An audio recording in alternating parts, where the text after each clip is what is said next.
Hi, besties. Welcome to the podcast where we're all friends because we love all things Bravo, pop culture, and can't stop talking Having about too much fun. Okay, good. Yes. Bravo should be fun. I'm Caitlin Marshall, your host here at Besties by Bravo. Allegedly allegations, where we're in a safe space to gossip, share our thoughts and opinions. That girl's a liar. That girl's a liar. About the Bravo celebrities, shows, and celebs we love, hate, and that's when love Chef to goes, hate. Oh, suddenly now you're so religious?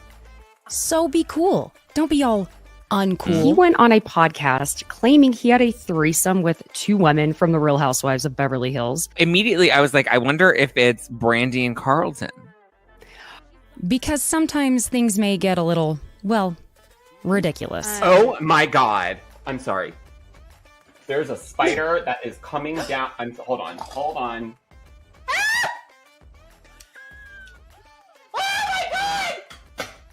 Oh my God! It's like the Blair Witch Project or something. All you can hear in the background is, oh my God, has anybody seen my ring? Oh my God. I don't want to ruin the party or anything. Have you seen my ring? Oh my God, can you look on the floor for my ring? God, someone's gonna kill me. Don't mess with me because I will come. What? Oh. Feel free to leave that in for whatever entertainment purposes. I'm so glad you're here to enjoy the fun. So, thank you for joining me on Besties by Bravo. Hi, besties. Thank you for joining us today. Well, we are, and I have Georgio joining me. Duh. Obviously, it's our Thursday. We are going to be covering the Real Housewives of Salt Lake City reunion part 3. And it's so funny. I was just saying to you how, I thought originally, oh my gosh, there's like not that much to cover. And oh my Lord, y'all, the notes. Ooh. Let's start with a little bit of this gossip that really is just surrounding Salt Lake City. You know what I'm saying? Now, bear with me, y'all. I am about to have to adjust my mic and it keeps disconnecting. That's one of the many reasons we relate to this live. So excuse me a moment. Please stay connected. Hallelujah. So we know that Monica Garcia is out for season 5. Yes.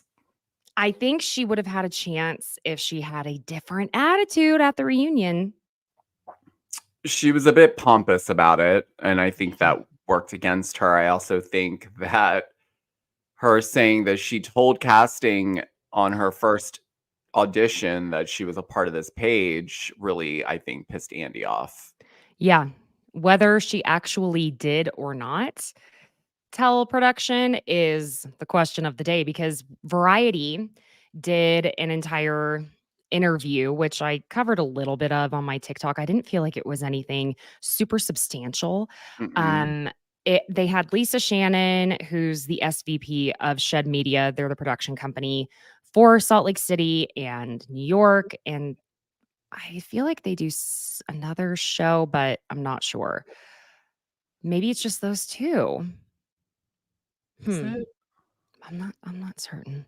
I think they do New Jersey. Did you say New Jersey? I did not say New Jersey, but that would make sense. I think they still do New Jersey as well. Okay. And Lori, who is a showrunner, and she's the one that Lisa Barlow was saying, let me talk to Lori. I want to talk to Lori, whenever she didn't want to get her makeup done in Palm Springs. And then they obviously had Andy, and they only asked Heather Gay to join this. And really, Lisa Shannon was saying that had they been told that Monica was behind Reality Von Tease from the get-go, they would have helped facilitate a conversation between her and the ladies, and they wouldn't have just had to piece everything together. They would have been dropping hints throughout the season. At first I was like, that makes total sense. But There was that moment in the reunion when of part 3 when Monica said that, and Andy was kind of like, "Well, we who did you tell?" And it seems like they have so many people a part of casting Mhm. that she could have possibly told someone. And they were like, "Yeah, it's fine, whatever." Because maybe they didn't look into it. For example, Rachel Fuda used to have that like Housewives lover 1, 2, 3, 4, something like that. And that wasn't a troll account though, from what I am understanding. But Was that yeah, confirmed to be Rachel's? I believe so. Because I got a different. Well, maybe this was a different account. Well, I trust your knowledge and assessment on I that. knew there was an account that people were saying was started by Rachel, Melissa, and I don't know who else. And I think Hmm. that it was debunked, but I don't know. Hmm. There's so Hmm. many Hmm, hmm. people that make these pages now that like you don't Yeah. know. Yeah. It wouldn't be shocking though if more housewives did make these pages just to be in the know Yeah. without feeling like they're hitting like on Bravo accounts posts and looking like they're trying to be a part of the mess. But Right. Right. I I think she mean, did tell them. yeah. And I think it was overlooked and not really viewed as a thing is really Or, what it came or down to. maybe because I said this yesterday too. Maybe because Salt Lake was already in such a bad space, Mhm. they didn't think that it would probably be right to be in the know of it. So maybe they thought it would come out because I don't know. The whole thing is just still a little bit mysterious, and I don't feel like I have answers to things. I left Mm. the union with more questions. Yeah. Yeah. So, You and Whitney roast both. Now, something that you posted that I found very interesting is 2 possible women that could be joining the season 5 cast, and the thing is, the season 5 of Salt Lake City starts filming on February 5th. And mhm. you threw out 2 names that may possibly be in the running to replace Monica, and one of them is May I hope I'm pronouncing it correctly, Maylee Workman, and another one is Brittany Bateman. And it looks like Maylee has like a homestead type of situation in Salt Lake, and Brittany, it shows her information mostly as being that she's an actor and singer, and Whitney Rose is actually following both of them. And then just quite a few Bravo accounts, which I think they started following per your video. What are your thoughts on these women, or do you know much? I haven't really dug in. I asked my audience yesterday if they wanted me to dig in because usually I like to wait until there's a little bit more confirmation before I waste my Mm, time looking up yeah. people that were just talked to. Right. Because also remember they started doing this new thing now where they give these new women like 2-week contracts where they basically get to test them out with the ladies before they make a decision. But I think they had to jump in quick. So I think they were Mhm. already talking to women when they were gearing up for the finale because they knew they probably needed to start filming season 5 quickly to not lose any Mhm. momentum from obviously all of this. Yeah. But if we're not getting Monica back, I'm not sure how we're gonna. I guess it would be that they frame it to possibly kind of hold Heather accountable Mhm.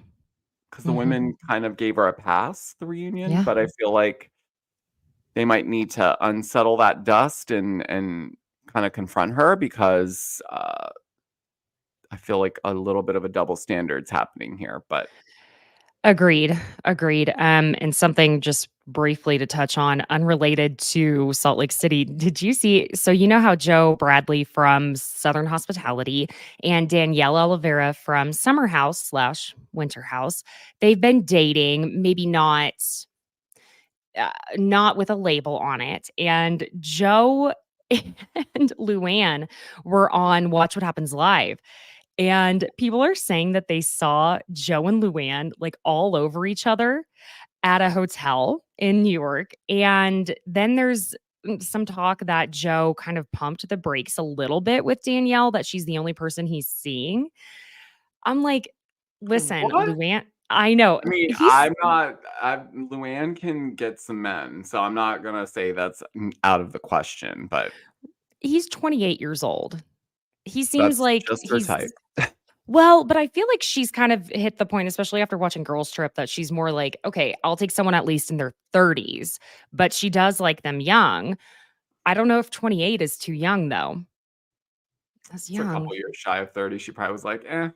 Close enough. Oh, Luann. Oh, Luann. Before we jump into the part 3 of the reunion recap, I just want to let everyone know that if you are in the Denver area, I am doing one very last watch party that I will be helping host at Mile High Spirits. They're here in Denver on Tuesday, January 30th, and it is going to be the Vanderpump Rules premiere watch party. Do I think it's going to be a juicy episode? Not necessarily, but it's going to be a really fun way to gather with fellow Bravo besties, and Real Housewives of Politics is helping me host.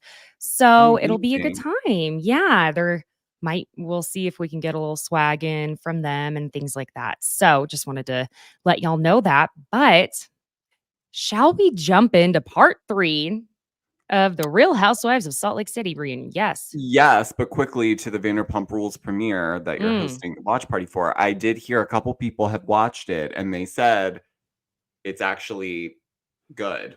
Like the Okay. first episode kind of gets it.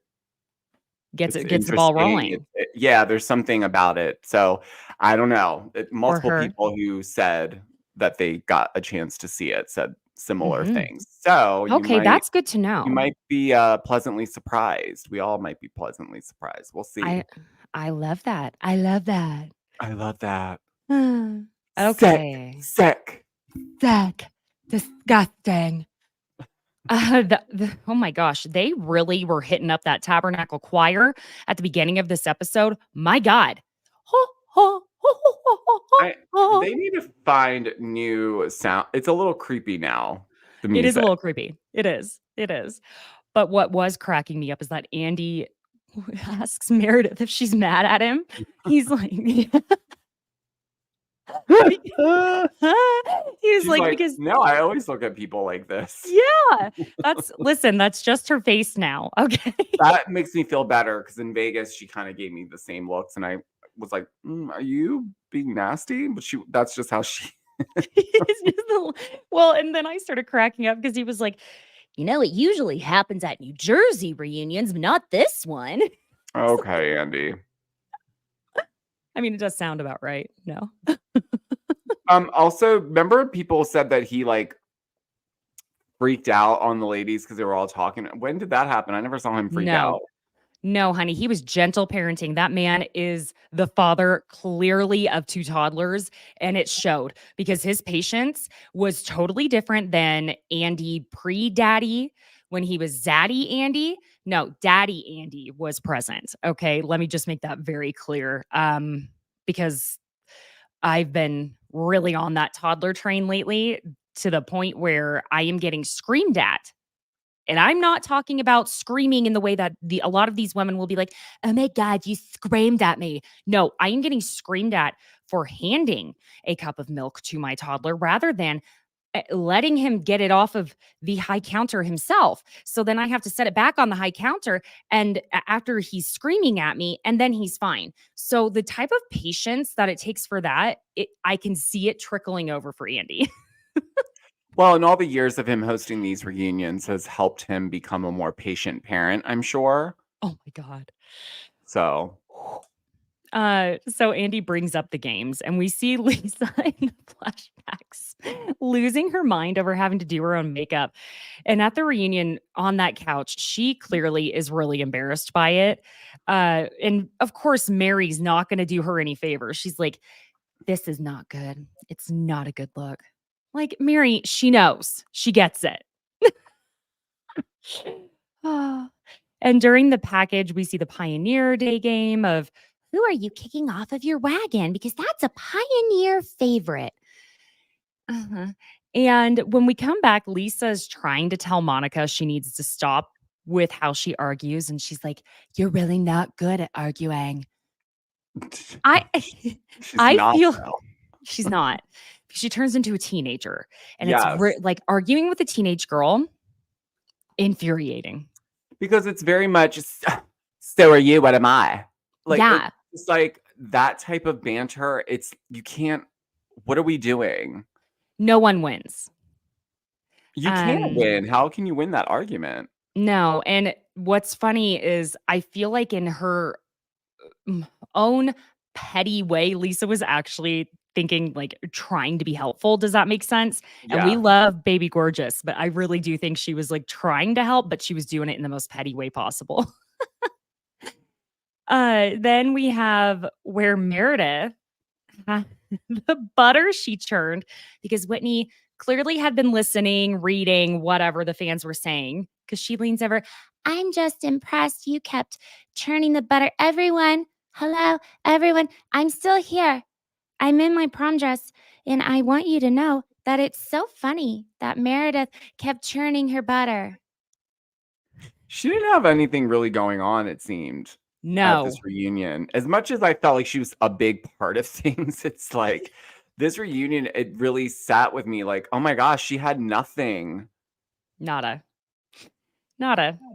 And I guess Meredith was having her personally churned butter served to her I restaurant. remember when she posted that on her Instagram. I was like, how did she get that home and it not go bad? But Well, okay, see, this is the thing. Being from the South, we keep now they're going to be half of the people are going to come for me and half of the people are going to know exactly what I'm talking about. There is the butter you keep in the fridge and the butter you don't keep in the fridge that you keep on the butter dish. It doesn't go bad. That's the soft butter. Yes. Whenever you wait, so need, butter doesn't go bad if you leave it out? not in that sense, as long as you're using it. And listen, in my house, we go through it in 3 or 4 days. You don't want to leave it out for 2 weeks, but you can. Oh, I see what you're saying. Like if it's used on a regular basis and obviously you don't want like cold hard butter, you leave it out because it's like, Yeah, I know. Like I said, half of you are going to be like, what the oh, hell are I you don't talking do about? that. That's like people who keep grapes out of the fridge. Oh, yeah, no, I don't do that. But listen, except for the butter you're using regularly, if it's in the fridge at the grocery store, it stays in the fridge. Okay. And that clip of Meredith being like, if you can, is there a way to serve this hand churned butter that I personally churned?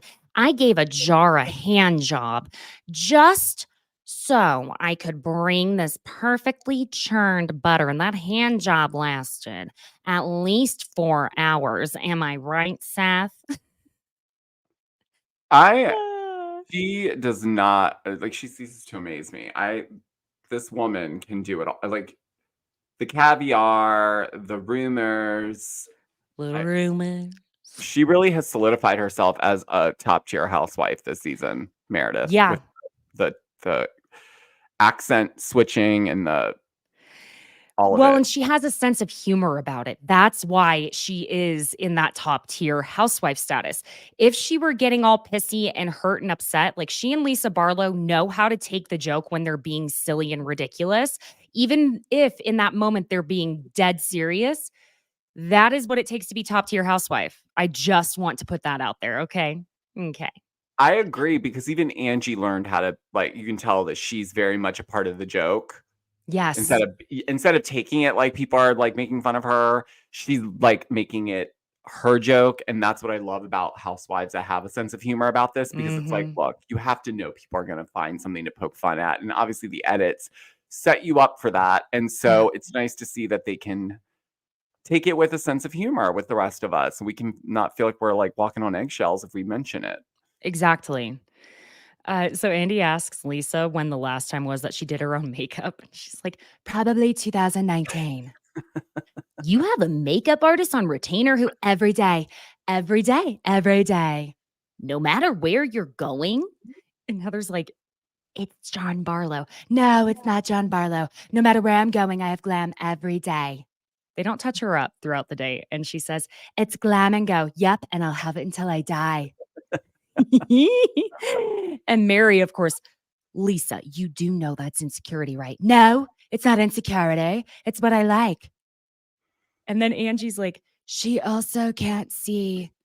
I actually can't see that great, but no, I literally can't see to do my own makeup. Like, it would kill me, but I don't want to. I told John, I'm like, I'm going to die with glam and draped in diamonds. Those are my things. She This is just why she's always, a housewife. yeah, she always gives us iconic.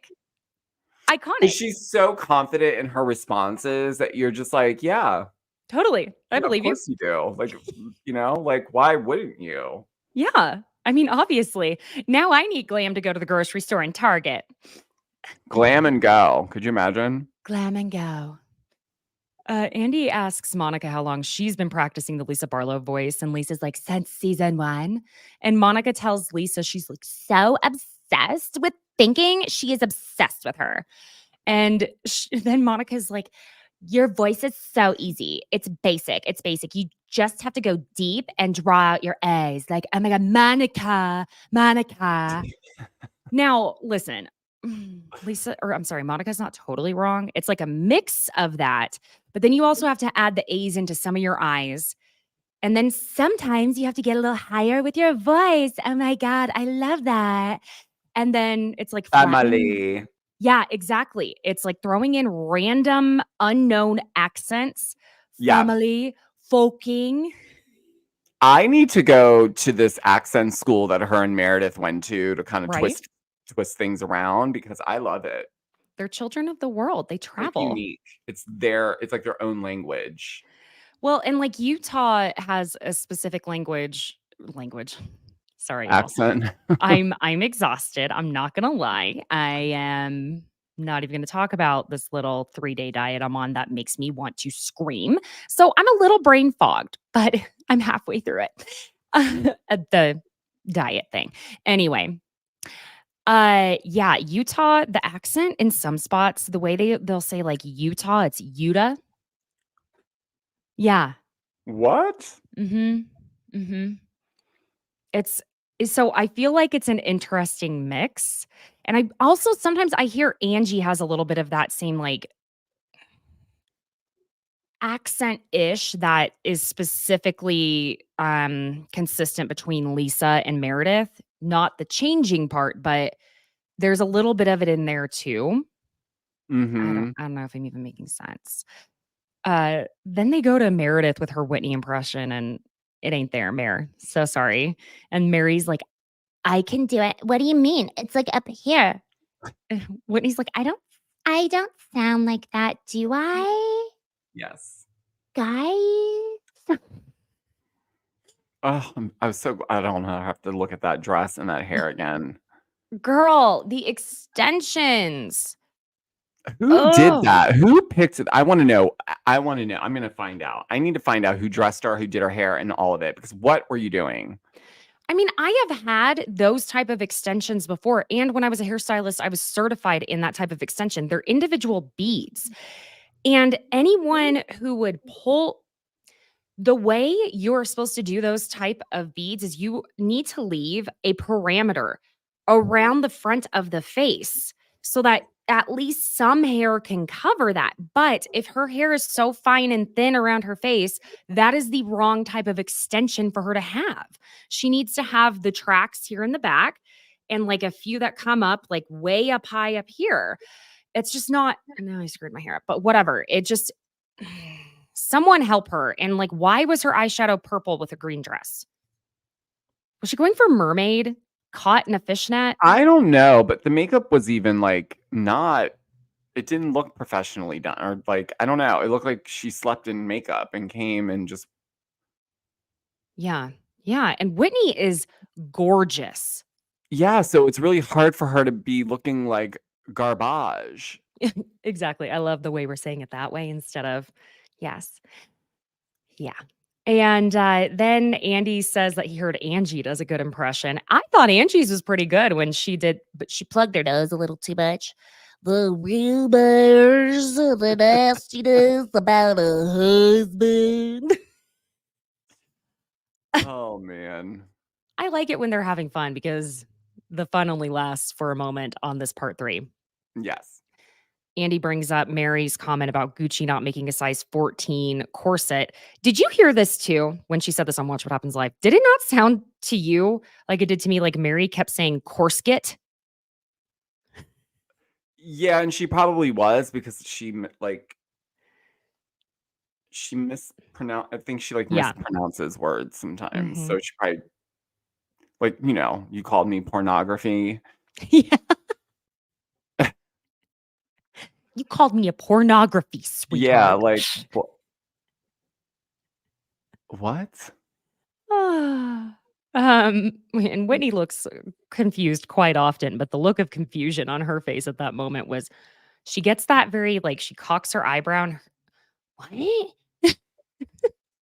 She looks Full like blown. severely concerned every time she wants to understand something. I'm sure her brain is concerned at the same time too.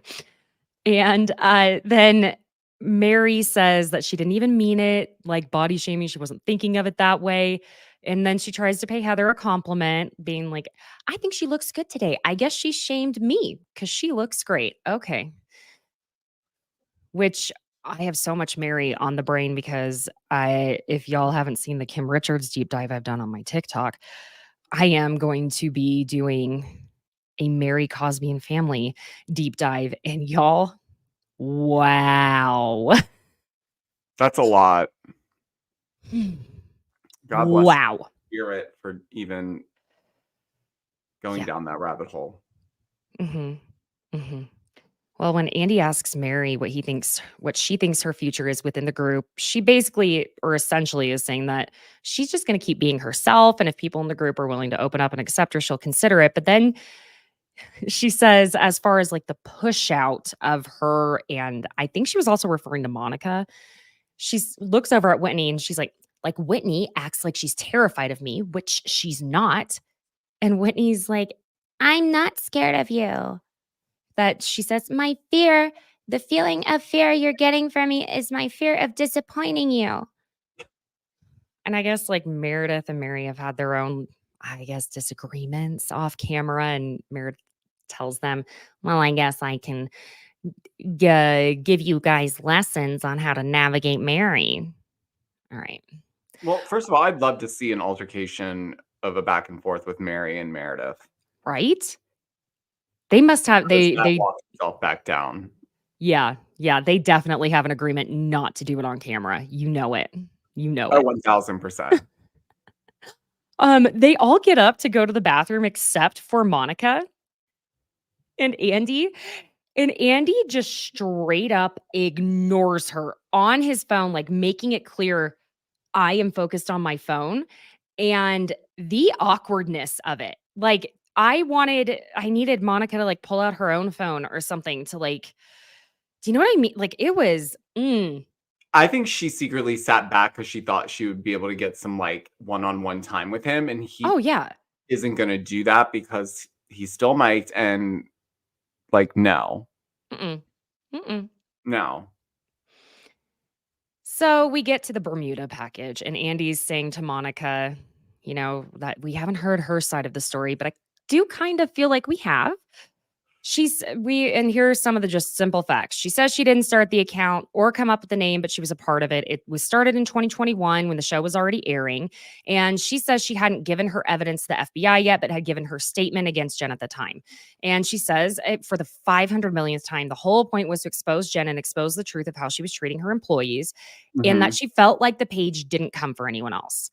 So Andy asks Heather if she has documentation of the things Reality Von Tease did to hurt her. Okay. Look, y'all may be coming for me on this, but this is where I'm not understanding that Heather doesn't at least get this small portion. Okay. I can understand her being hurt by the things that were repeated, right? Yeah. Yeah. But how Heather's not seeing that Monica didn't say those things about her just because she reposted it. It's not the same thing as when Monica was verbally repeating this gay rumor she heard about Sean. It's not the same thing. She was showing that Jen said this because who did those messages make look bad from Jen? Not Heather. They made Jen look bad. And Again, I get that it was still hurtful, but I feel like it's pretty clear to most people that what the intent was to make Jen look bad, which I believe it did. I didn't look at Heather and go, "Oh yeah, whatever. I'm not even going to repeat the shit that Jen said because we don't need to do that."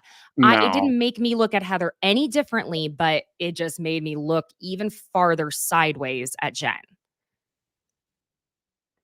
Which, okay, first of all, I didn't need Monica to repeat the same stuff she said at the Bermuda dinner because it's Right. essentially what she did. But I feel like Jen Shaw should get a little check or something for the season. I do. You guys really need to like move on from that after the first few Mhm. episodes. And even at the reunion, we're still discussing her.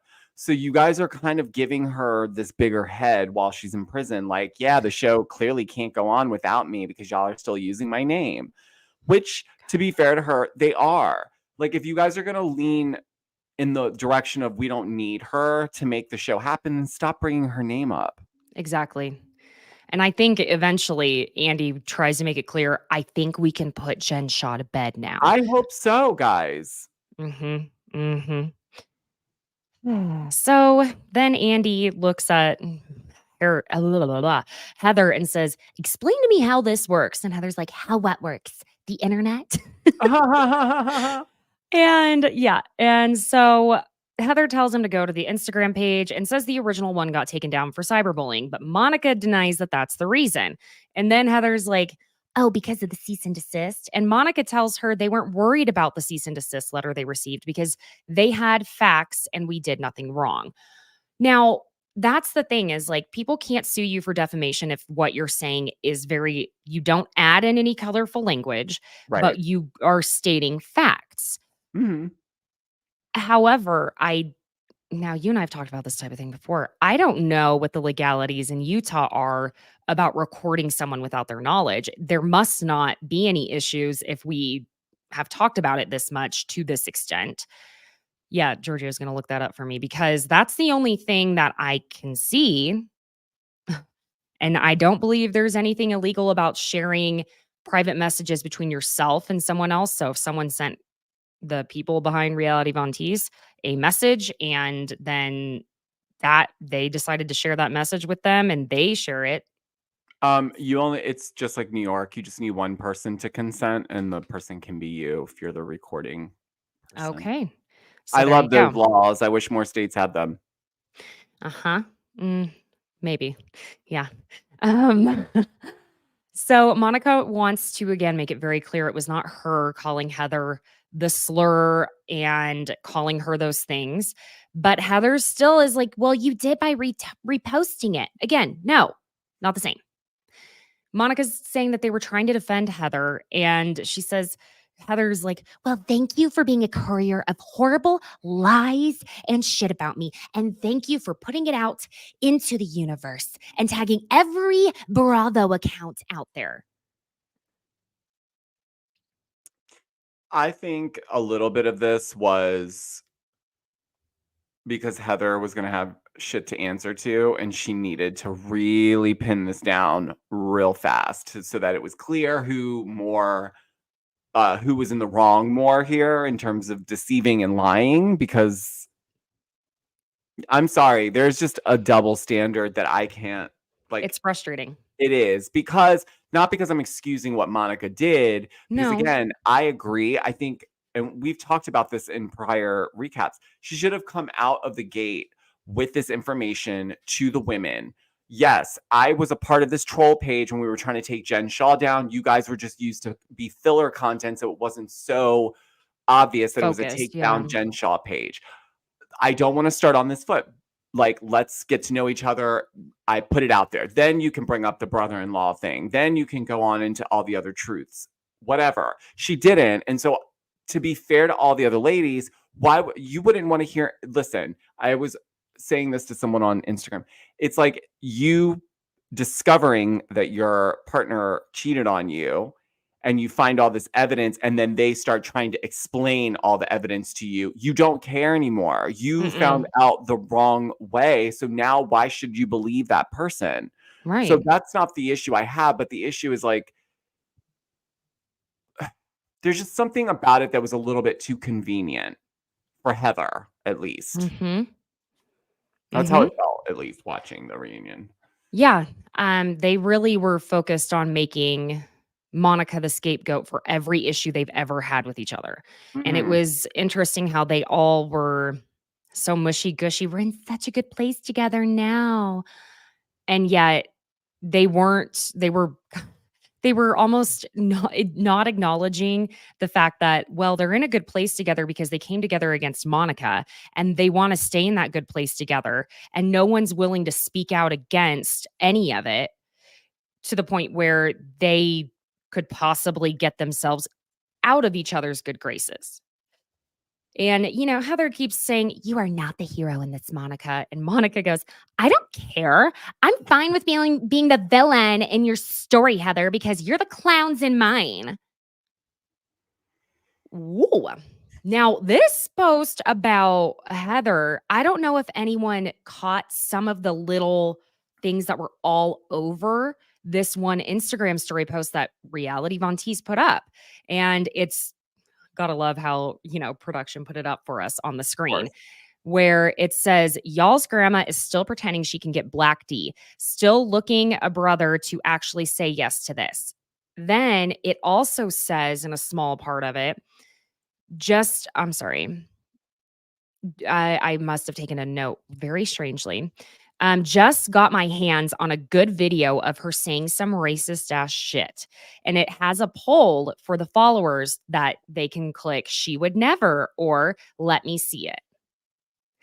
So they accused Heather of saying some racist things in a video that they claim to have, which I don't know. We haven't seen the Can I be video. honest about something here? Please. I think that there's two sides to Heather. And I think Heather is very much not willing. I don't know what that video was. If there was Mm-mm. anything, I think it was embellished to make it seem racist. But I do think that they were meaning that Heather probably fetishizes on Black men. And so perhaps maybe Mhm. she was talking in a way that would be deemed as that, but I don't know because she plays this like I'm trying to expose the church for being racist and have these like uh homophobic undertones and whatnot. And it's maybe there's I don't know. I don't know. There's just something off about this. I'm telling Mhm. you. Like it's more than just this troll account. There's something that like and Heather's still hiding stuff. You can tell. Oh, absolutely. And I think there are things that Monica hasn't told us because for her to be this hard for Jen, well, I'll get to that, but I'll get to that part. Then they're trying, I mean, they still don't totally grasp how it works to these women don't, how it works for multiple people to have access to one singular Instagram account. It doesn't necessarily mean it came directly from Monica's phone. Okay. Let's just clarify that right now. It doesn't mean that it didn't, They but know that. yeah. They know that. They just wanna keep hammering it down because remember and you'll probably get to it, remember when Andy's like, "What do you guys care if she was driving around looking at" like but it's a valid question, like, that's separate from what happened with you guys, so what do you guys keep bringing that part up for? It Mhm. was just interesting. It was. And the biggest flop of the whole reunion, to, I guess, clarify when the account was started, Monica pulls out the burn book she made. Now, I'm sure at first, this is how I was taking it. I'm like, why are Lisa and Heather so nervous? I thought they were getting nervous that there was going to be more receipts, but clearly they were more nervous about just seeing more hurtful things, I think, which is fair as well. Yeah. Monica looks at Andy and she's like, "It's full of receipts." So Andy takes it. The first page is Andy and a newer picture of him, and then an older picture of him in some jorts and long Kenny G hair. And it says, "Has favorites. Playboy. Fucks the other half of New York." And then there's the picture of Monica for the absolute throwback to Mean Girls, which how this coincided with the release of the Mean Girls movie is a little too on the nose for me. Thank you very much. Yeah, you did say that. I mean, it didn't seem like you were trying to promote Mean Girls during this reunion, but But then the promos have Katie and Sheena doing the I promotions know, for but them. I really do think that Monica is still 14 years old and Oh, wow. thinks that she is in a Mean Girls movie. I, first of all, who took stop this putting books together for the reunion, guys? Monique God. Samuels did it. No one's going to be able to redo that. It's not going to you're not going to make it a thing now. It just isn't the same. And well, hers was not. It never works out for anyone. And Andy hates it when they do that too, by Well, the because way. it looks cheesy. It's like Yes. you carried this into the studio. You sat up and made this. Monica went over You to Hobby glued this shit Lobby. onto pages and wrote it like the night before. You have 4 fucking kids and you sat up and went and bought all the supplies for this shit. The kids were helping her, honey. They were gluing the back of the pictures. Like, it just blows my mind, you know? Like, Yeah. that was not the vibe, and that wasn't gonna No. make you look any better. No, it wasn't the move she thought it was going to be. The one with Monica. It's this girl is the nastiest skank bitch I've ever met. Do not trust her. She's a fugly slut. And then did you see what she wrote for Lisa Barlow's? It said LIE for Lisa Barflow. Lisa Lee is a materialistic little biatch. And Andy's like, what is the purpose of this book? And she's like, it's a joke. And he's like, yeah, it starts out as a joke, but she printed off the full account, which again wasn't necessary. They have access to their goddamn phones. You can go on there and see it. Yes. I mean, it's just, he's trying to get her to understand that, like, yes, it is clear you were trying to expose Jen Shaw, but that by posting the things Jen said multiple times a day, she's perpetuating the mean things about them. And that's when Heather's like, what if we retweeted every single thing your mom said about you multiple times a day? Repeated, retweeted. that is a tongue twister. Wow. And Monica's like, well, my mom already did, so I don't see how that would impact us. And Lisa's like, but don't you see how it impacts us?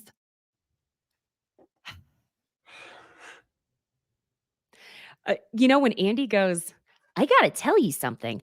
I'm kind of amazed that you're so surprised that they're pissed off by this. And I really am, because they were such big fans of the page. who was such big fans of the page? And she says they all were. And she says that Lisa messaged them. We saw no receipts of that. And Yeah, they would have showed us. did you hear what Heather said? They called her when she unfollowed.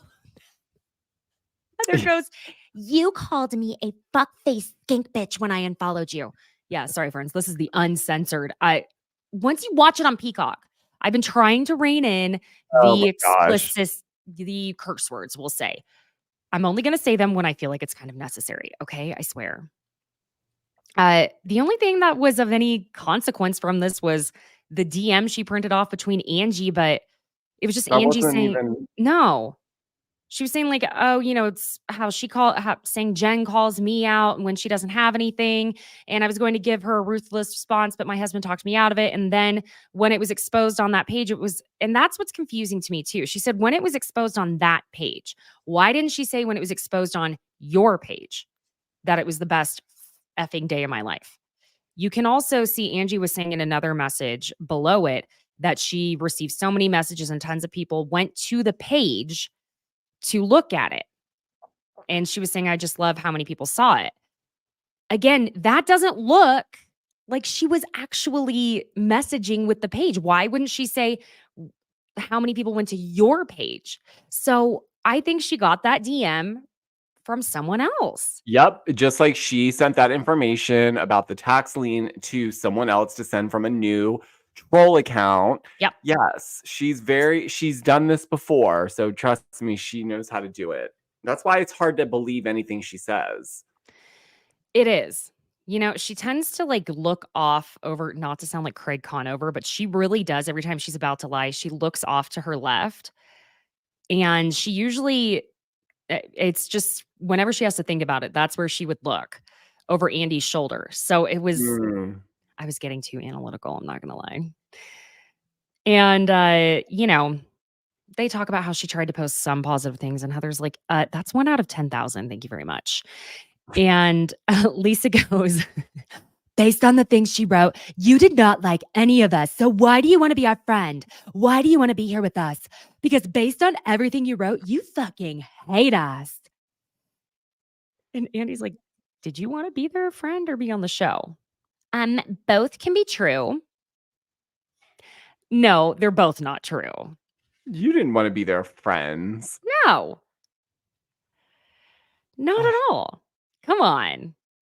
Come on, Monica. Just go the honest route. She should have just been honest at this point with everything instead of trying to make it sound like there was a way to be friends with them if they were okay with her. Like she was kind of playing the middle too much with this. Mhm. Like, Mm-hmm. no, not buying it. No. Then this is the thing. If Monica, where she dropped into this place for half a second, if she had stayed there, it's another moment where she could have tried, but I don't know. Once the burn book came out, she was cooked. Yeah, 'cause that was just. It was too much. You were done. Well, I didn't understand what we were supposed to take away from it. But there was nothing It to didn't take show us from it. anything that clarified anything. Nothing. There was nothing consequential in it. And Monica starts saying, yeah, I genuinely feel bad. I truly, and Heather's like, I don't think you do, but that's fine. What is wrong with me wanting to sit on this couch? You don't think I belong here, right? Because that is what you have said several times. And Andy's like, I mean, her plotting to get on the show is not a crime. And Lisa's like, well, that's not a crime. You going against all of us is the crime. And this is the point. This is the biggest point, which is when Lisa says, if you were so noble in your actions, why didn't you come to us and tell us? Why didn't she say, I had your backs. I'm here for you guys. I love you guys. You would have led with that. And she is right. Yep. That's it. 1000%, because she did not really want to get to know these ladies. She really had it out for them. Mhm. And I think that production played into that a little bit.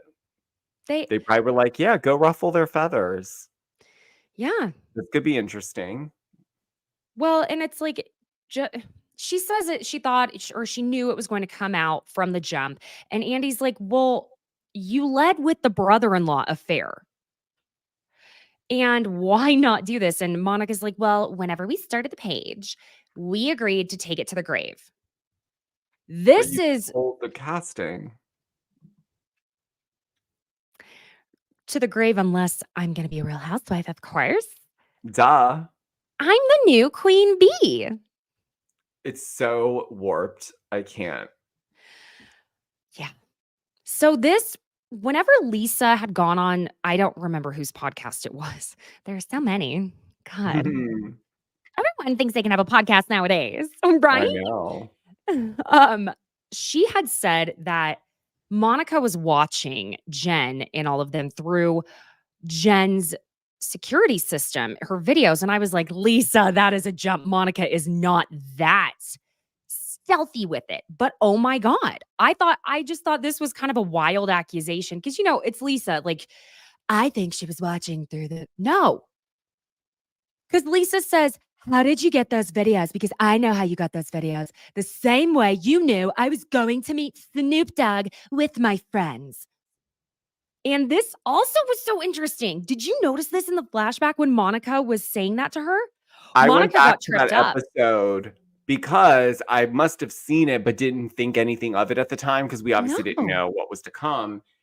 And watching it again, I was like, oh shit, she didn't realize that wasn't said to her directly. And she made it seem like Lisa had said it to her. And Lisa picked up on that immediately and was like, I never said that to you. Ms. Barlow ain't no dummy. You can't play. Let me tell you something. You can't play with the East Coast girl, especially one that is New York. Like, she's not going to Even though it looks like Lisa Barlow's not paying attention, she's paying attention. She is. She is. And sometimes that can be kind of a cover, the way she's like, it's all about me. That can be a Yeah. cover for paying attention. Mm-hmm. I'm not saying she's devious. I'm saying it's smart. No, it's very smart. She knows how to play this game. Yeah, I think, it's kind of an example of how a lot of people sometimes when they're uncomfortable, they start talking about themselves because it's the only safe topic to talk about. Yeah, because that's all they know that they can do, like, in the moment, yeah. Mhm. Mhm. So then Monica is claiming that Jen told her the story, but Lisa's saying, "No, you logged into their security system and have been watching them for months." This Monica says that Jen asked her to put her own security system under her name. No, your husband, your ex-husband, is how you met them because he was working as a handyman for them. And I guarantee it, he is the one who installed it, and you made sure you got your hands on the login information when he set it up for them. Man, this thing keeps getting twisted and twisted. Now, here's what's frustrating is actually Monica did make, for once, a good point. I think it was a good point. When she said, you're more mad at me for recording Jen throwing shit at human beings than you are mad at Jen for doing it. Oh my God, Andy is so tired at this point.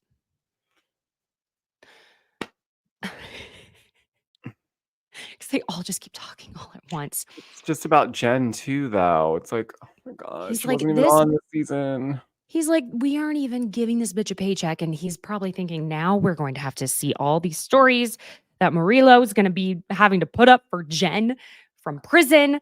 And she's going to be saying, I deserve a paycheck. Well, do you blame her? You guys mentioned her name for saying you don't need her. Just saying, I'm not Team Jen or anything, but like, No. can we like do it without her? I mean, this is where I do say it's fair for reality stars to have some form of union protection where not that I think Jen deserved any money, but if you're playing old clips of me in a current season, I absolutely would deserve residuals for that.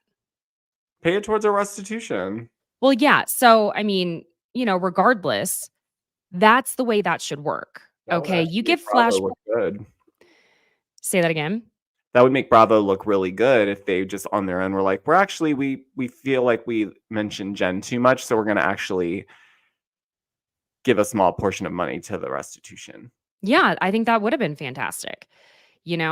Or even giving it. Well, no, I mean, I feel bad for her mom. Oh, don't even get me started. Yeah. Then they bring up how Monica supposedly stalked Jen. Not supposedly, allegedly. What's the best word? We had proof. I mean, I'm so is it used to having to alleged say it. when we even hear Monica say, I don't want to get a stalker charge in the video, as she claimed that she was not stalking her. Right. And then Lisa's like, you were doing that with your forkheads in the backseat of your car. That's when Lisa's getting real. And Monica loses her ever-loving mind. You keep my fucking kids out of your fucking mouth. I don't talk about your kids. You don't talk about mine. She wasn't talking about your kids. Now, Oh that's my God. that's a way to trigger my ass. Say anything about my parenting. I don't care if I was screwing up or not. I'm going to lose my mind. However, where were your kids when you're doing this? In the backseat.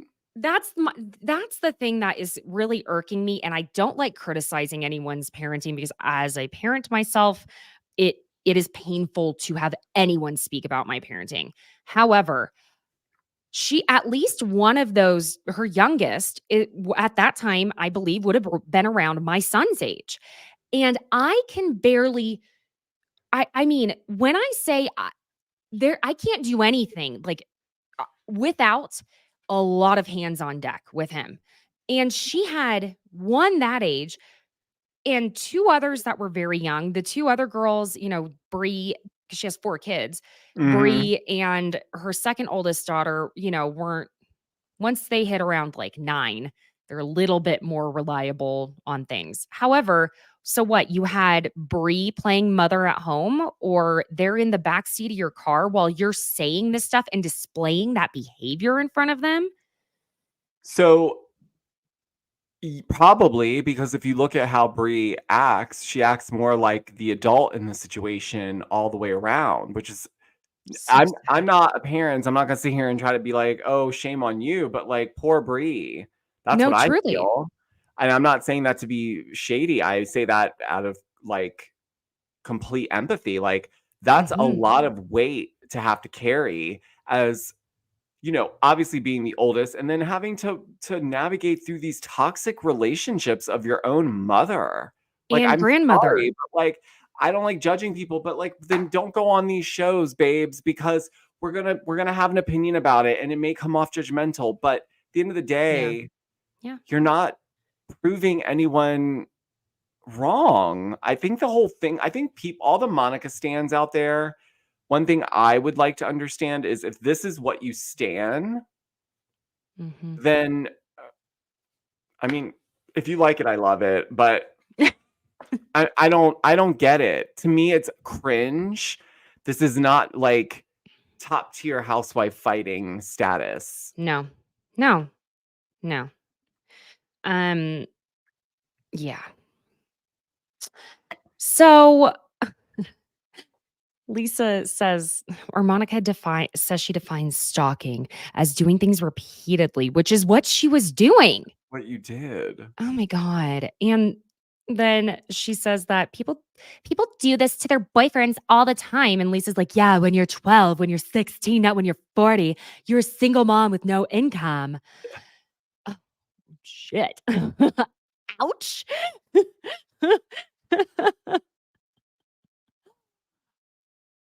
I'm in pain. But she said it so effortlessly. It wasn't even like a read. Like she wasn't trying to read her. She just like with Angie with the Range Rover under the carport. Well, because they have the easiest ammo at this point. Well, but they're fighting with a teenager, so they got to somewhat get on her level, and that's Mhm. as low as Lisa could go. She's looking at it from like, "Damn, you're a mom of 4 and you're acting like this?" Because she's right. No one is still following anybody around at damn near 40. Right. And if they are, you need help. Hire a private investigator to do that. Yeah, well, you gotta have the money for that, I guess, right? Hire Monica. Monica, right? Hire Monica. I don't know. She'll start taking some videos for the TikToks with a ridiculous filter. At least don't talk in the video. Why are you talking? Why are you filming it like a vlog? And that many times. I don't if I were her friend, I'd be like, quit sending me these videos. I don't care anymore. For everyone out there that's thinking about teaming up with other people to start a troll account, don't, because one of them will sell you out. Yep. It's true. So, Monica gives a reason. Monica says that all of this was I'm sorry, I can't. Okay. It's just like how stupid do you think all of us are? Okay. Monica says this was when we were in the witness and Andy's like the FBI told you to drive by their house. Yeah, and she also owed us money. She also says that they wanted her to catch Jen drinking and driving. Even Whitney, who's been silent, she and Meredith just like were I don't even know what they were doing this whole time. They're just hanging out, I guess. But Whitney leans over and she's like, It's hard for me to believe the FBI would recommend driving by. you don't say, Whit. because they didn't, they don't need Monica to do that. They have people that can do that on their team. Like, what is she Right. even saying? You know what probably happened? This is where her half truths and embellishment come. Yes. They probably were like, well, if you come across any new evidence that you want to share with us, then yes, we will happily take it. But by no means did they call them and they're like, we need No. to really stake out outside of Jen's and see if she leaves and she's drunk. Like, See if she's driving no. with a glass of wine in her hand. No, you took the words Right. out of my And who's mouth. doing that? Exactly. You took the words out of my mouth because that's the way I'm like, no, what they did was they said, well, I mean, yeah, if anything else comes up, let us know. And she probably was like, okay, like what type of intel are you looking for? maybe if she's Like her drinking and drinking and driving. driving, maybe? Because I can get that for Oh, you. I bet she's drinking and driving. And no, that was not a part of her probation because she wasn't let out of prison yet. That was part No. of her her bond agreement. Like her bail agreement, whatever you want to call it. And because Andy's like, girl, she was defrauding the elderly. And you're gonna claim the feds wanted to see if she was drinking and driving. And also Angie was like, I'm sorry, why wouldn't they call the police? Why know. are they calling your ass? You're gonna grab a breathalyzer and can you imagine? Here's Monica. She went on Amazon and put the light on and Monica bought it, and she probably bought one of those like megaphones where she could be like, whoop, whoop, whoop, whoop. Step that like would have made out me of the laugh too, vehicle, though. you I'm rusty sorry. little biatch. You're fucking hot, Jen. I mean, ma'am. Can't you see this? She needs to be a cop in Utah ASAP. She really loves their shit. You're under arrest. Oh shit. Those are my goddamn binoculars. Bree, baby Bree, little one, just hand me the. Yes, I know they're pink and fuzzy, but just give them to me. Just see it. It's all in my head now. It's done. I'm surprised she didn't buy one of those cop costumes. Let me tell you something. When Jen Shaw gets herself out of this prison, Oh, she's cooked. Heather and Monica better run for the fucking hills, man. They better go live in the mountains because I'm telling you right now, they're both hiding shit because they know her ass is in prison and they're taking advantage a little bit. And I'm telling you, Jen's watching. Mm-hmm. Run, bitch. And she's keeping a list. Oh, and she's checking it twice. That's for sure. And they're all laughing at her though. And she's like, okay, you guys are assholes. This is why there's a burn book. And Monica clarifies that she was a witness for the feds. And Andy is making the point that excuse me. Caitlin's jumping ahead or behind. I don't know. I'm here though. Monica asks why they're defending Jen when she was the criminal.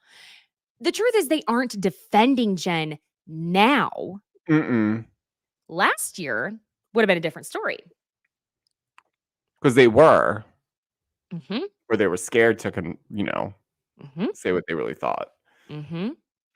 And Andy asks, like you said, why they even care that she's trying to get info on her former employer and catch her in the act of doing something because she wasn't driving by their houses. So Heather, she has two moments in this reunion where she's like, this is when I'm going to get my second Oscar nomination, and this is my third.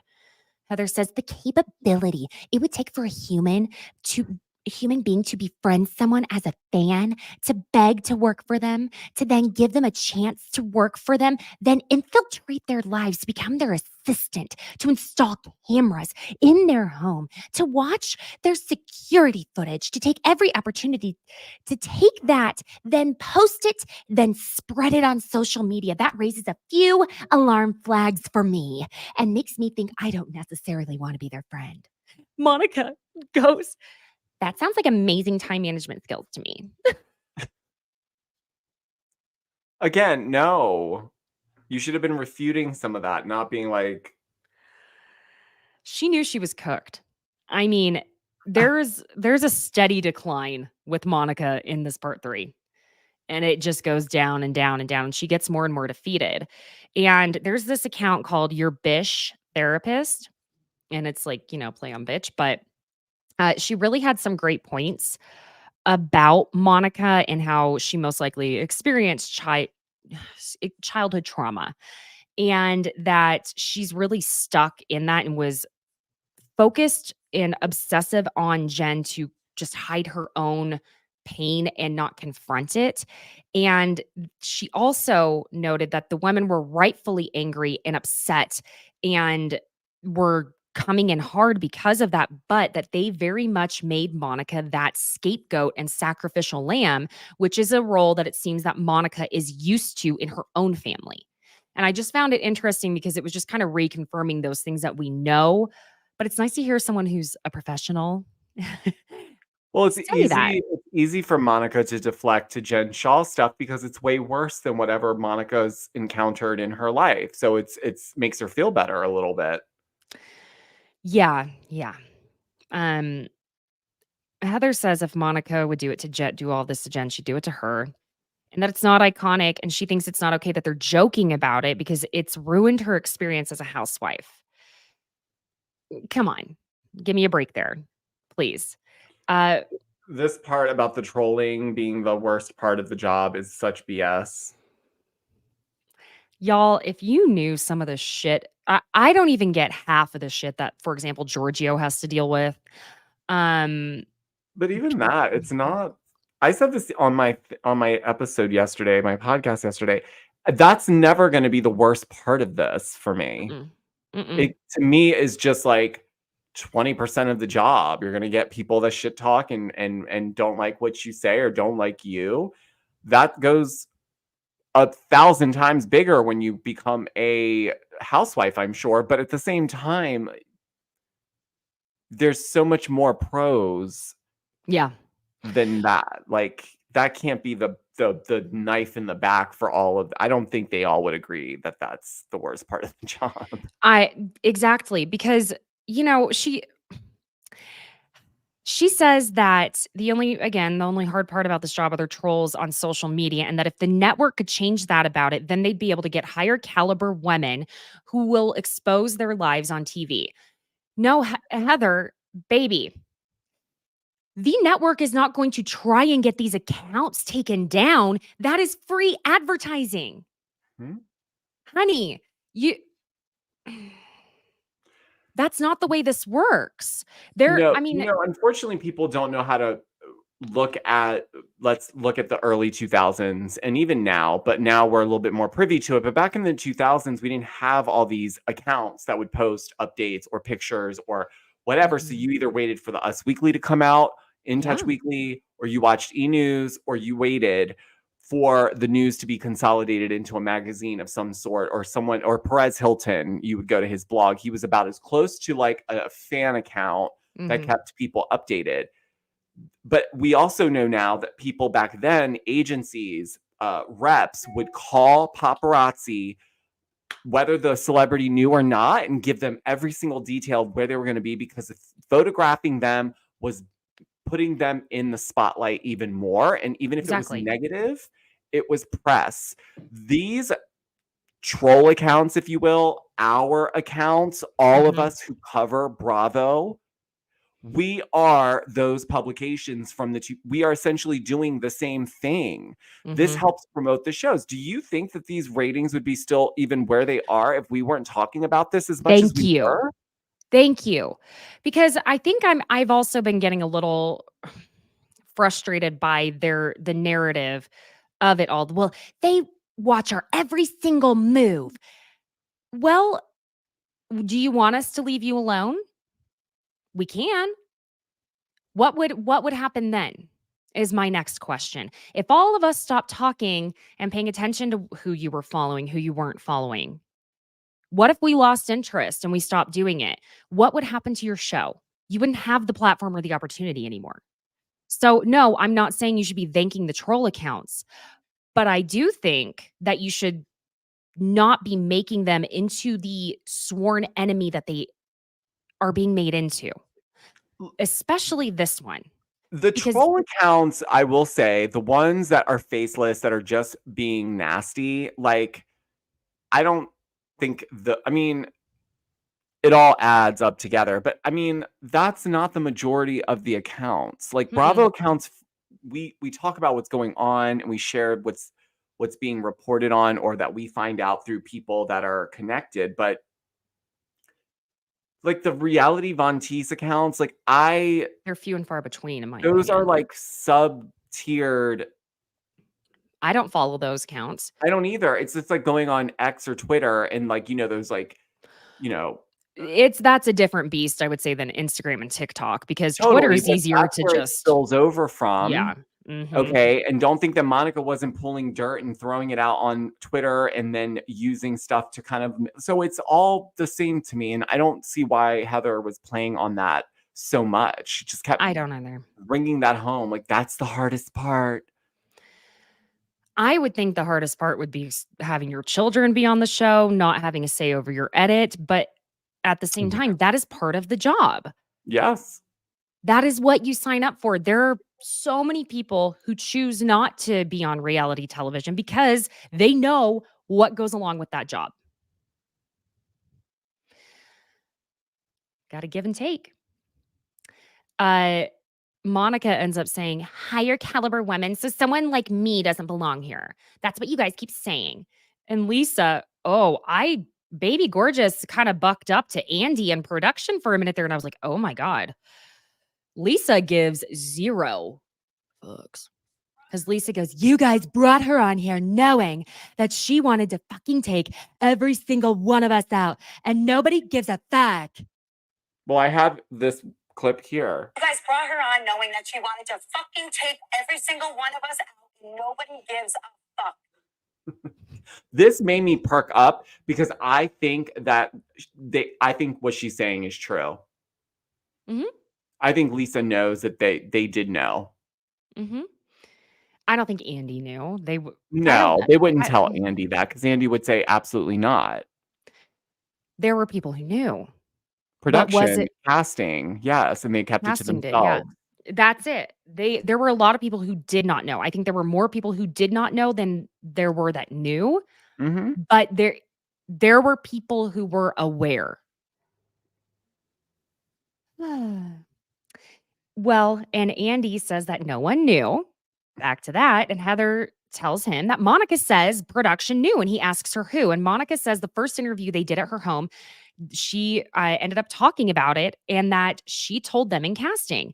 And Andy says, if you said I run a burner account, we wouldn't have cast you. You wouldn't have, Andy. No, but casting would have because the show was already on the chopping block. People wanted to keep their jobs because they lost Jen Shaw. She had lied completely and it flipped on them. So yes, this was a perfect segue to bring Monica on and know about this little tidbit because maybe they didn't think it was going to become the storyline, but maybe they thought, oh, because she ran this burner account, she can really mess with the women and maybe bring up some dirt. That's what I'm thinking. And I think it's frustrating though, because Monica in herself, the relationships she has, her life story is interesting enough without the reality Von Tease. And that's what I think that's why why so many of us are like, man, we we understand, but we wish Monica didn't have to leave next season because I would have loved to see a therapy scene between LD and Monica as long as I didn't think that they were actually being actors. But she had enough going on. I mean, that's part of why she blew so much of it out of the water is that it truly she was an interesting person without that. Now, the fact that she's the type of person that would do this type of thing, that might be lend to the fact, I should say, that it makes her interesting that these life choices she's made over the course of her adult life have led her to this place. And why she's had an interesting story is maybe because of the type of choices she tends to make. So I'm going to at least add that in there. This is something else I found quite interesting, which was that once we get to the Greek mafia rumor, again, we talk about the coincidence of the conversation between Meredith and Monica and how they got DMs a week later and Monica told Meredith about Angie on the way back from Palm Springs. Monica says she didn't have anything to do with the DMs and that she'd admit that. Yet, Meredith immediately after says that Monica told her she had proof of everything that she was telling her on the way back from Palm Springs, and Monica denies that immediately. So she won't admit to that. It's like, oh, would you admit to it? Nope. Immediately.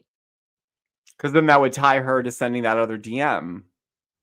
Mm-hmm.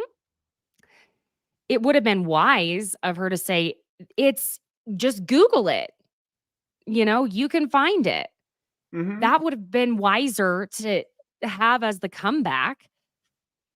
Like, But she wouldn't have seemed as important in the conversation to Meredith if it were something that was easy to access. So there you go.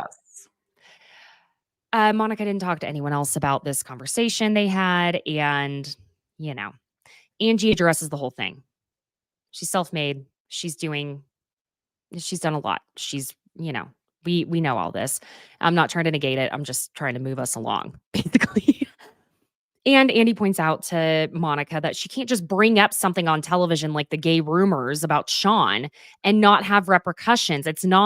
You're not just playing the game of telephone because one, we didn't see who told you that. It would be one thing if someone told you and they admitted to telling you that on camera. Yes. It's different. It's different. Everything on camera is a whole new. It's like nothing ever happens until you say it on camera. Even if people behind the scenes are talking about it, the minute you bring it up on camera, now it's a whole thing. Yep. And Angie's saying that they came after her family and her businesses and everything. And Monica's like, same. I don't know why this particular dig felt a little more painful than some of the digs like Angie and Lisa were saying. But Heather goes, you don't have the same things we have. Oof. And I was like, something about it. That wasn't the moment. It was a little elitist. Yeah. It was elitist because she was basically saying, no, you don't even have a smidge of what we all have, bitch. She should have just said nothing. No, she was like, I'm telling you, Heather's not giving us the full Heather. There's something behind there. You're right. We need to watch her more closely. I'm telling you, I don't have anything against her personally as a viewer or any of that. This whole situation made me look at her differently because it was very convenient how things worked out in her favor. And judging the way she was on Watch What Happens Live, she looks great. Got that one out. Like, can't wait to film with my friends. Like, it's just, I'm not buying it. I'm sorry. Yeah. Something's off. And it's hard because I have always loved Heather. And I was very frustrated with her regarding the black eye. And the more she would defend Jen, I would get more and more frustrated. And I feel like this whole thing of I don't want to say it's too dramatic because that's what this is supposed to be. Everything is supposed to be heightened, right? But I feel like, again, it, like you said, it is convenient and it's the exaggeration of how she feels, quote unquote, betrayed by Monica to the extent she does. I don't like it the way I will never film with her again. Nope, never. Why? If she had put the security camera, now this is the only other thing, is the security cameras thing and the drive-bys, that I understand. I understand feeling unsafe regarding that because until we knew that, it was too much, right? So that reveal is different. However, if we are just talking about this troll account, that's why I'm saying I think Heather really leaned into this and made it so much bigger for herself so that she could deflect away from some of her own lies. Well, the women are going back and forth about discrediting small shops. And Angie, I love how Angie, she's going to find her opportunity to like awkwardly say something that she's trying to empower herself with. Because she's like, I am thriving, I am surviving, and that's more than you can fucking say. And Andy just goes, okay, well done. Okay, like you're good. And then they keep going back and forth and back and forth. And Angie, this moment pissed me off a bit because it took away from a lot of things. Let's just say that. Because Angie goes, I'm a loyal friend and I'd rather sit here than sit there and be a effing low fucking brow rat out of the effing sewer. And Monica immediately goes, brown rat? Oh, you know what? That's when I was done with her because I was like, oh, really? even after she was clarified to say brow, then she still was like brow. Like, do you I- not understand what this is what I'm saying. You Mhm. are 14 years old Yeah. and you don't get a better vocabulary, Monica, because it's not becoming of you at this stage of life. No. Monica was hoping she would Of F up course. and say something stupid like that. Of course. If you've never heard of low brow, Jesus,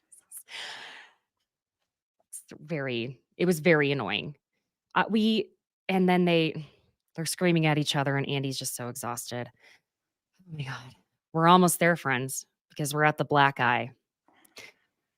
A nothing burger again. Mm. Again. Oh my God, a burger sounds so good right now, Georgio. Jesus. A lot of things sound really good. I am so famished. We've been like, did People I are say gonna I or we? because it's we. People are probably gonna give me shit for this, but I had gone off my healthy eating for so long that I am on a 3-day liquid protein diet to try and like give myself just a little boost to get back on track. And fuck this shit. I shouldn't have said the word burger. Furious now. I am angry. We get the card on the screen. Honey, the way I thought, oh, we're getting something. On the morning of April 9th, 2022, while on a girls' trip in San Diego, California, Heather Gay woke up with a black eye. Crews were not shooting at the time of the incident.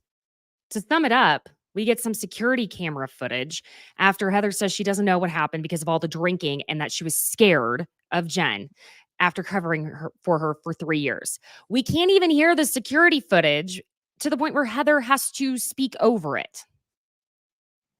There was no smoking gun.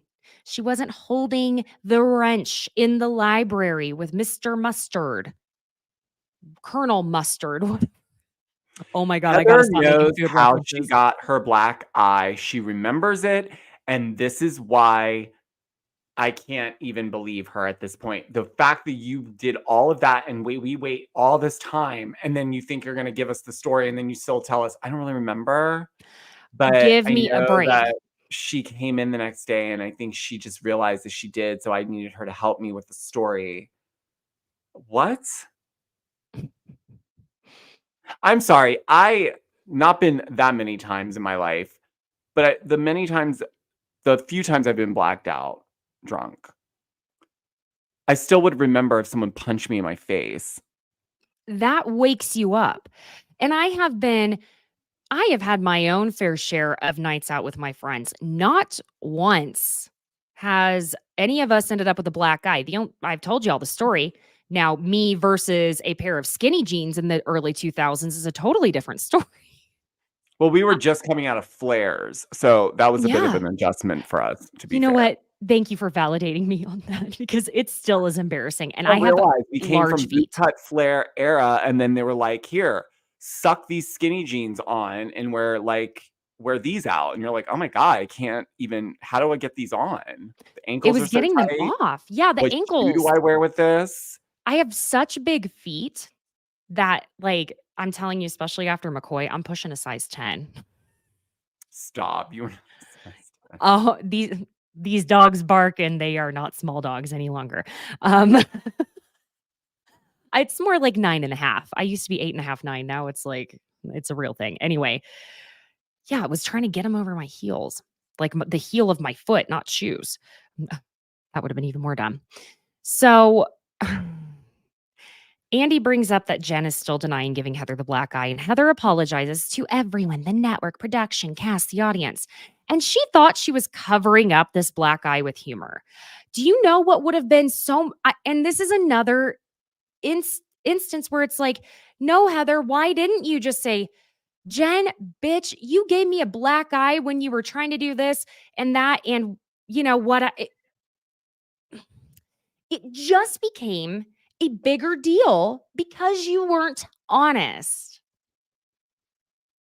Crying at the reunion last year saying you don't remember because you were drinking, but you knew she gave it to you. So what happened?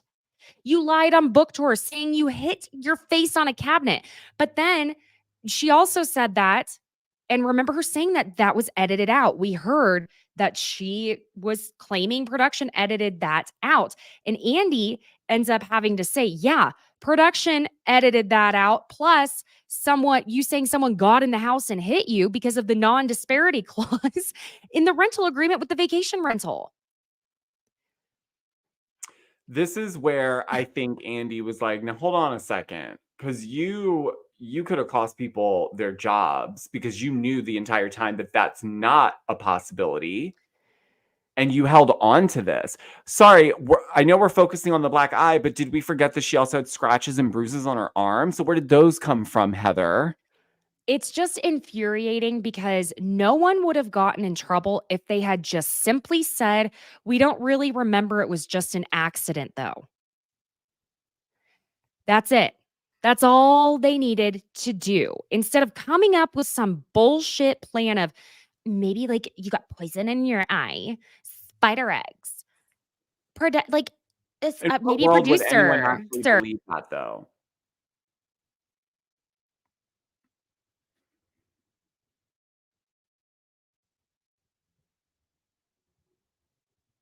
I just don't understand. Excuse me, I knocked my mic off. I'm so sorry. This was part of the issue that kept happening with Georgio and I when we were late to start recording, start the live. Okay, hope I didn't lose any of you. Anyway, yeah, it was just infuriating at this point, and it's like we wanted to be on Heather's side a little bit more. That she's saying she was scared of Jen and scared of the retaliation and all of that, but it's like, What retaliation? You got punched. Who's going to retaliate against you? well, because I'm not gonna have Jen sending me shit from prison, and I don't know what is actually true or not, but why don't y'all go on some deep dives on Reddit? I would say maybe, or yeah, Reddit or it has a better rabbit hole on maybe the type of people Jen Shaw might have allegedly been involved with and what may have ended up causing her to go ahead and take a plea deal and to be saying and claiming her innocence all the way up until the end. Maybe there were other people that Jen was frightened of, as opposed to going ahead and just taking a plea deal. I this is all allegedly. I'll let you do your own research because I refuse to get my ass involved in that kind of shit. I'm so exhausted by this whole Jen Shaw stuff. I don't even care. Yeah. Well, I'm talking audience wise. I know you're not. Oh, no, You're I over it know, too. but I just feel like at this point, like, okay, why did you cover for her even now? What is happening now that you can't say? Well, yeah. And I mean, on top of that, Jen never thanked Heather for covering for her. And at this point,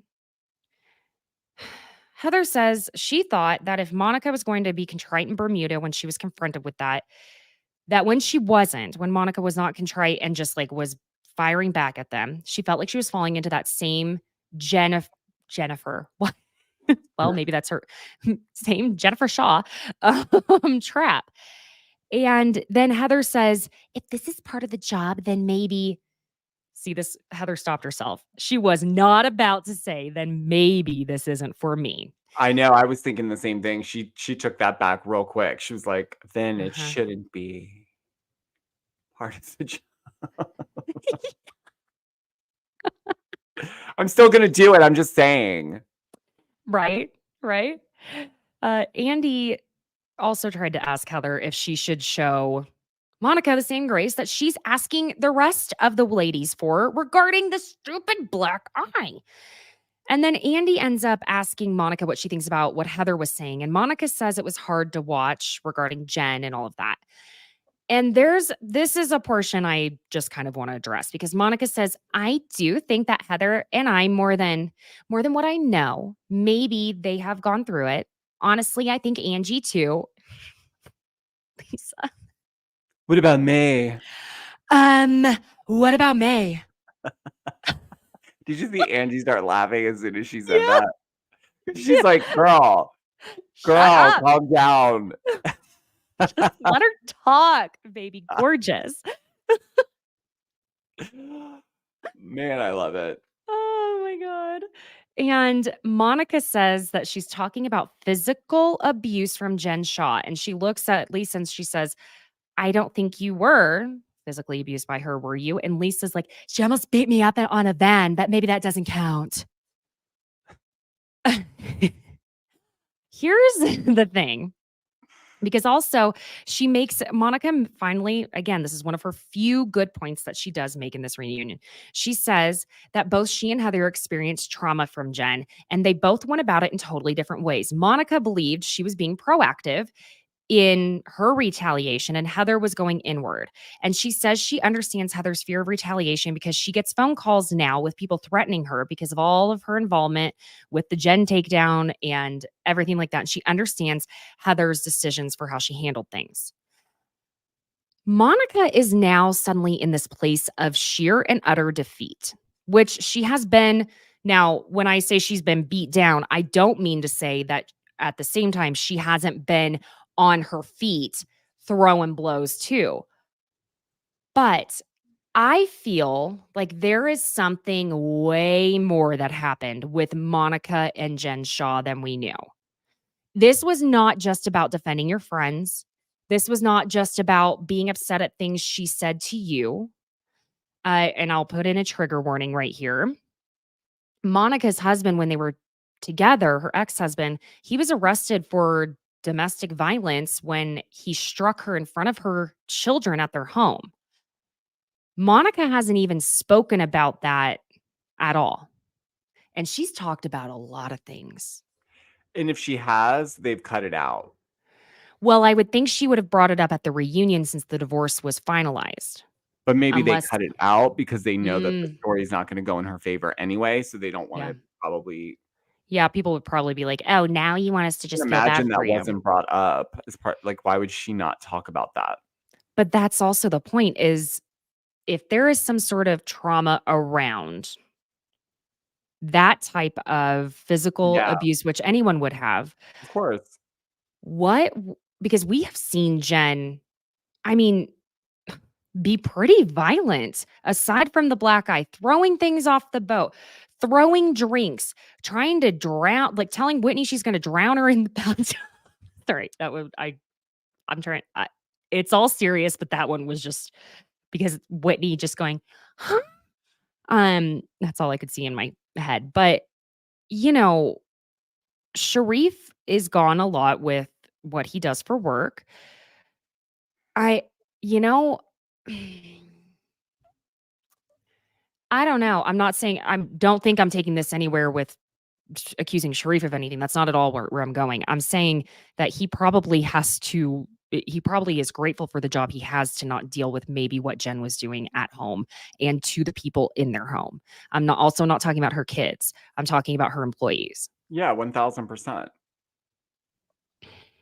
I don't know. I just feel like there's something way more sinister happening. And unfortunately, as much as we are ready to be done talking about Jen Shaw, we're not going to be done. It doesn't matter. They're never going to stop talking about Jen Shaw. I guarantee you it'll come up again next season. Yep. So Heather gets her second Golden Globe opportunity here because he asks her what she would say to Jen if she was watching this. And Heather says, I would say, I am no longer your bitch. I thought she was going to say, I regret ever loving you. I regret believing in you. I regret turning on all of you in her defense. I regret fighting her fight. I regret disrespecting my children and my family and my opportunity here. And I would say, I'm glad you're in prison because I might not have had the guts to do it otherwise. And Andy's like, can we be done? Tears. Do you need tissue? Tissue? I think I'm okay. Okay. Okay. If Heather didn't need a tissue the entire reunion when she looked like she was crying, I think I'm okay. Yeah. And when Andy again asked about giving Monica grace, she's like, Heather says, I appreciate what She Monica sucked those said. tears right in, and she was like, "No." It's not the same. Uh-huh. I think if Monica had gone in now, I want to pretend that the burn book didn't happen. But let's say the burn book didn't happen and Monica went in and let them pummel her. Let them do it. And if she had cried and said, "It was a mistake. I own it. I was just scared when you confronted me in Bermuda. I'm so sorry." These women would have looked like monsters.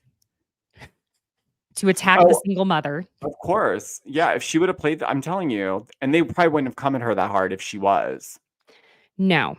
Yeah, I don't know. I don't know, because I think they would have realized, we can't all gang up on her. She's gonna play the victim card. You know what I mean? So someone would have pulled back. Maybe one of them would have gone in still, like Heather, but I don't think the rest of them would have supported her the same. Mhm.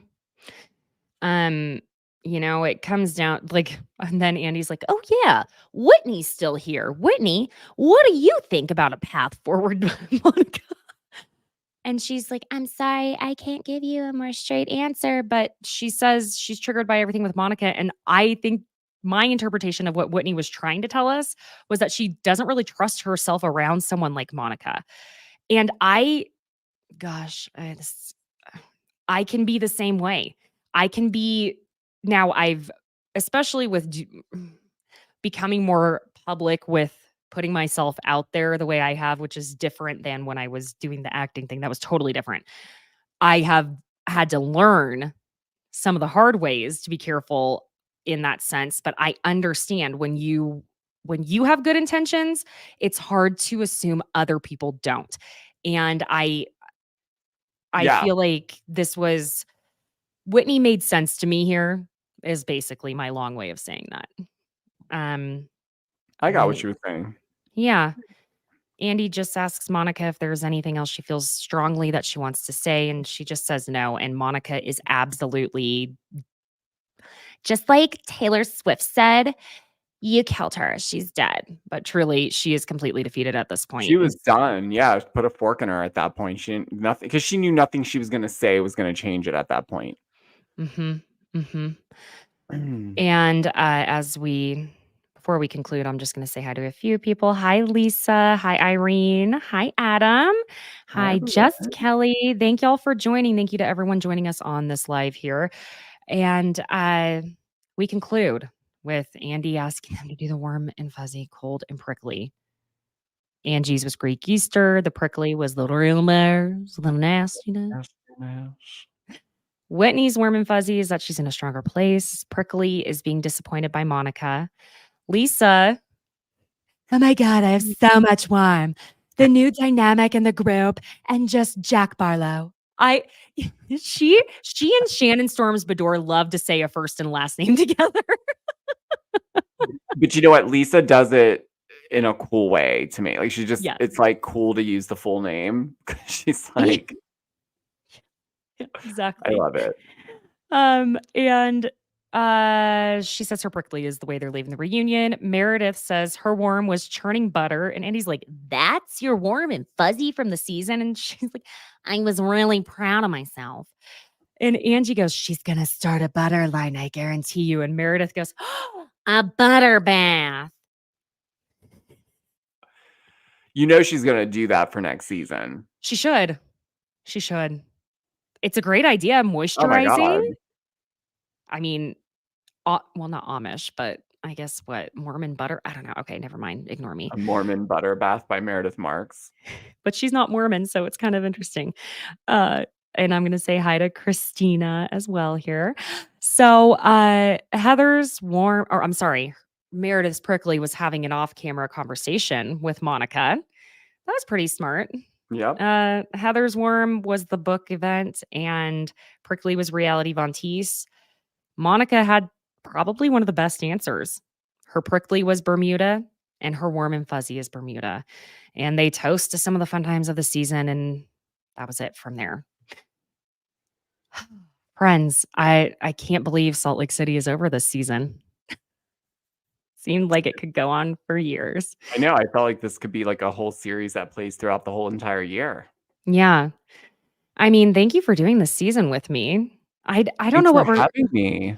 what should we cover on Thursdays now? Y'all let us know. I mean, Beverly Hills is not giving me the life I need. no, I know. I struggled through the episode recap today for my podcast because I mean, the only thing was just that Crystal and Marie situation. It just feels like everything's dragging. Yeah. So Potomac's not really hitting it. Salt Lake is over, obviously. Miami's good, but it's slow moving there too. Like I feel like we're dragging it out a little bit. Mhm. Oh, Traitors. Yeah, that show Traders is is on fire. If you guys, hysterical. I'm telling you right now, if you guys are not watching it, you are missing out. It is hysterical. It's so good. So It's funny. so good, and it gives you a different perspective on some of the housewives because they're not Mhm. like themselves. Like Larsa, for instance, she was not who I thought she would be on this show. I was like, damn. I was like, good for you. She's good at this. She's exactly who I thought she was gonna be. Just like, but literally like, I think you're like a traitor, but I think like, also like, See, now it's gonna be hard for me. I've been trying to work on not saying like so often, and it's so easy.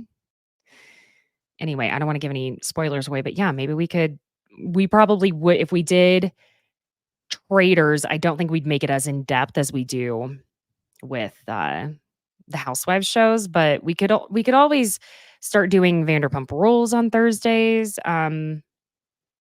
You know, you and I will talk. Y'all send us some DMs. Also, I am going to be sharing something fun I've been working on. I think I'm going to share it. Well, yeah, I want to do a better full announcement of it. But it has to do with fashion. Don't worry, I'm not trying to design outfits and all of that, but I have some fashion solutions that are not it's not cheesy or anything, I promise, but it's something kind of fun and exciting that I'm enjoying using. So, I'll get to that next week. But yes, VPR does start on the 30th next week, Kelly. That's correct. Everyone, as we sign off, I just want to say again, thank y'all for joining us for Salt Lake City this season. What a great season. And also, I want to kind of give one more forewarning. I should start telling you all this. On the week of February.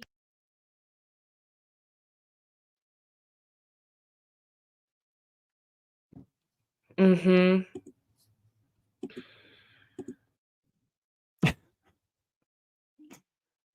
Can you hear Yeah. me? God damn Yeah, it. we The week of God, it's like I swear to God, I need help. Anyway, first week of February, there most likely will not be any podcasts that week, depending on what the schedule is. I am going to New York. I'm going to go see Chicago, Ariana Madix playing Roxy Hart in Chicago, the musical. And then, y'all, when I was a virtual caller on Watch What Happens Live last Tuesday, I was sweating like no other because I was so nervous, but I got tickets to Watch What Happens Live when I asked Andy. So that is what I am doing that week. If I can make it work, I will, but I may not be able to. I think that's perfectly okay. Yes. Georgio, where can everyone find you? You can find me on TikTok and Instagram at Georgio Says. My podcast, new episodes every week at Georgio Says. You can watch it on YouTube. You can listen to it anywhere you get your podcasts. Yeah, that's pretty much me in a nutshell. Yes. Okay, my friends, we will see you next week. And thank you for such a great season. Yes. Leave a 5-star review, subscribe, and do all the things. Okay. Bye, besties. Bye, guys.